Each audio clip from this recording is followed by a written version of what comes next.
फराज साहब ने कहा है, मुझे उस जगह से मोहब्बत हो जाती है फराज, जिस जगह बैठकर मैं तुम्हारे बारे में सोच लेता हूँ। मेरे साथ कलाकार प्रतिमा है। जब वो सोचती हैं अध्यात्म के बारे में, हमारी संस्कृति के बारे में, परम पिता परमेश्वर के बारे में, तो पेंटिंग पर खुद ब खुद वो चीज़ें अंकित हो जाती है। ऐसी शख्सियत से हम मिलते हैं। प्रतिमा जी, आपका बहुत बहुत स्वागत है। नमस्कार। ये जो आपने पूरी पेंटिंग बनाई है, ये हमारी वो संस्कृति, वो अंदर का जो एक अनहद जिसको कहते हैं, उसको आपने बाहर रखा है। इसके बारे में हमें बताइए। बहुत बहुत धन्यवाद आपका कि इस पेंटिंग के बारे में मुझे बोलने का मौका दिया। ये पेंटिंग मैंने बनाई नहीं है, बन गई है। जैसे एक बार मैं गई थी मंदिर, तो मैंने देखा कि नंदी जी बाहर बैठे रहते दरवाजे के। तो मैं वो सोच रही थी कि बाहर बैठ के वो क्या करते हैं, सोचते हैं, वेट कर रहे हैं, क्या कर रहे हैं। तो काफ़ी महीनों के बाद मुझे ऐसे लगा कि वो मेडिटेट कर रहे हैं या तो सिमरन कर रहे हैं। और उस सिमरन में अगर उनको अपने भगवान को इतना याद करके वो खुद भगवान बन गए, ऐसे मुझे लगता है। तो ये जो मैंने ड्रॉ किया है वो बहुत रियलिस्टिक तरीके से ड्रॉ किया है। और उसके बाद मैंने सोचा कि उस स्टेट ऑफ मेडिटेशन या ध्यान में, सिमरन में, उनको एक अनाहत नाद से मैंने ये पेंटिंग को जोड़ा है, जो मुझे लगता है उनको वो अनुभव कर रहे होंगे। और मैंने इस वीणा को, ये एक रुद्र वीणा है जो भगवान शिव जी ने पार्वती जी के लिए बजाई थी। तो इनको, ये जो तार है उनके, वो मैंने अनाहत के लिए तोड़ दिए हैं, क्योंकि वो साउंड तो है नहीं, अनाहत है, तो वो है। और इस तरफ जो है मैंने छोटे छोटे फिगर्स दिए हैं भारतीय संस्कृति के इतिहास में जो है। तो उसमें स्टोरीज जो मैंने बताई अंदर, तो एक इसमें ऐसा भाव है कि ये नंदी जी जो है वो, he is in the world but the world is not in him. ये मुझे इसमें लग रहा है, ये पेंटिंग में। प्रतिमा जी अपनी वाणी से वीणा बजा रही हैं, अपने हाथों से बजा रही हैं, और मैं ये कह सकता हूँ कि ये आप मानेंगी कि ये आपके प्रयास हैं या फिर ये प्रसाद है? बिल्कुल प्रसाद है सर जी, बहुत बहुत प्रसाद ही है। और ये प्रसाद मेरे लिए बहुत मायने रखती है, किसी भी चीज़ से ज़्यादा। और श्रद्धा और विश्वास को लेकर जब प्रतिमा अपनी उंगलियों से बनाती हैं तो क्या बनता है? ये हनुमान जी बनाए हैं और इसका रंग श्याम रख दिया है। यही जानना चाहेंगे प्रतिमा जी। जय हनुमान ज्ञान गुण सागर, जय कपीस तिहु लोक उजागर।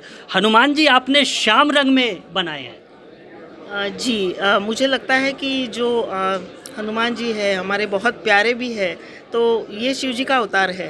तो जो नहीं है वो बहुत ज़्यादा है, जो दिखता है उससे भी बहुत ज़्यादा है जो नहीं दिखता है। तो इसलिए मैंने उनको ये शाम रंग में प्रेजेंट किया है। और ऐसे लगता है कि वो हवा में उड़ रहे, और सारी सृष्टि उन्होंने संभाल के रखी है। जो मतलब जो ये मैं भावुक हो जाती है ये पेंटिंग देख के। अच्छा, कब बनाना शुरू किया, और जब आपने इसको बनाना शुरू किया तो किस तरह की एक अनुभूति आपको हुई? जी, शुरुआत तो मैंने हनुमान जी के ये पेंटिंग से ही की। मुझे ये महाभारत रामायण पे जो ये हमारा इतिहास है, मैं सोचती हूँ कि बहुत बार हम लोग माइथोलॉजी बोल के उसको डिमीन करते हैं, तो ये हमारा बिल्कुल इतिहास है। और इस इतिहास को मैंने शुरुआत इस पेंटिंग से की थी, जो आर्ट सोसाइटी ऑफ इंडिया ने भी बहुत एक्नॉलेज किया, उनके एग्जीबिशन में उसको शामिल किया, वो मेरा एक सौभाग्य है।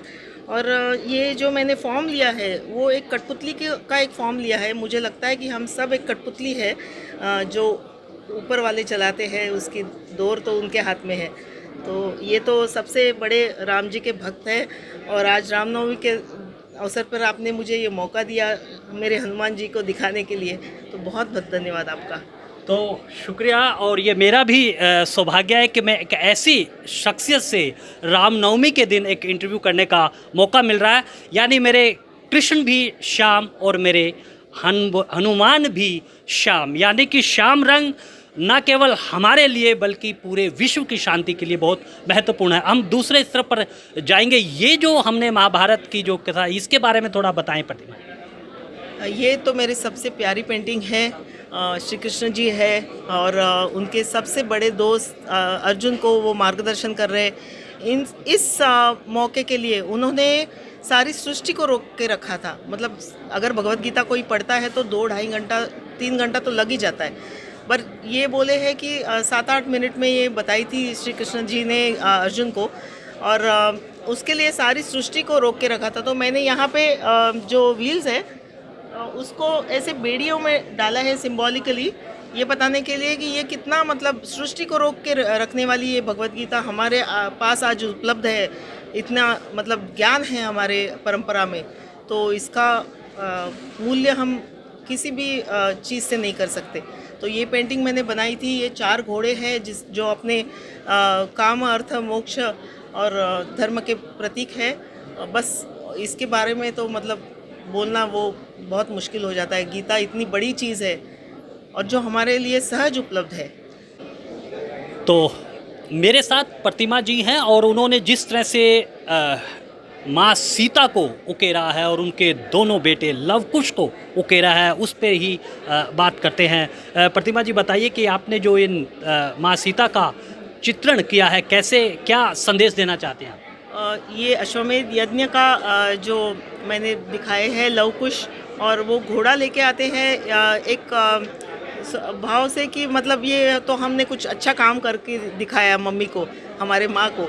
तो माँ बहुत आश्चर्य हो जाती है क्योंकि उनको तो समझ में आता है कि ये तो राम जी का घोड़ा है।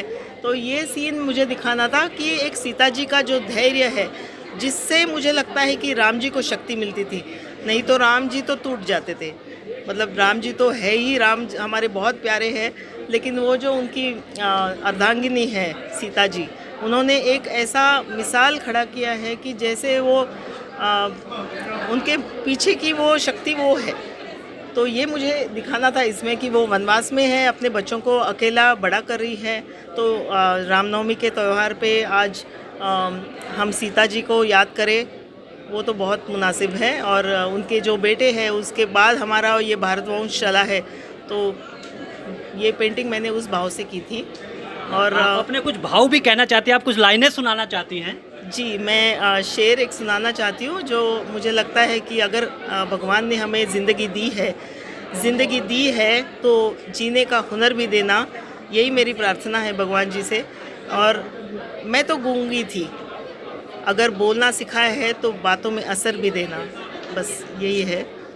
चलिए, और ये दिया है, इनके हाथों में असर भी दिया है और इनकी गुफ्तगू में असर भी दिया है। जिस तरह से माँ सीता के बारे में कहा जाता है कि वो मर्यादा पुरुषोत्तम राम की शक्ति थी, इसी तरह से भगवान कृष्ण के बारे में भी कहते हैं उनकी शक्ति तो राधा जी हैं। और कहा भी जाता है कि कृष्ण जाएं तो जाएं, भले वो समर्थ हैं, लेकिन हमारी राधा जी ना जाएं, हमारी सीता जी ना जाएं। और यही कहीं ना कहीं इंगित करता है हमारी नारी शक्ति को, जिसको हम नमन कर रहे हैं, जिनको हम सम्मान के रूप में आज रामनवमी के रूप में, आज प्रतिमा जी के रूप में उनसे आज हम रूबरू हो रहे हैं। प्रतिमा जी, बहुत बहुत धन्यवाद आपका ब्रॉडकास्ट मंत्रा से बात करने के लिए। तो मुझे दीजिए अनुमति और आप बने रहें ब्रॉडकास्ट मंत्रा के साथ।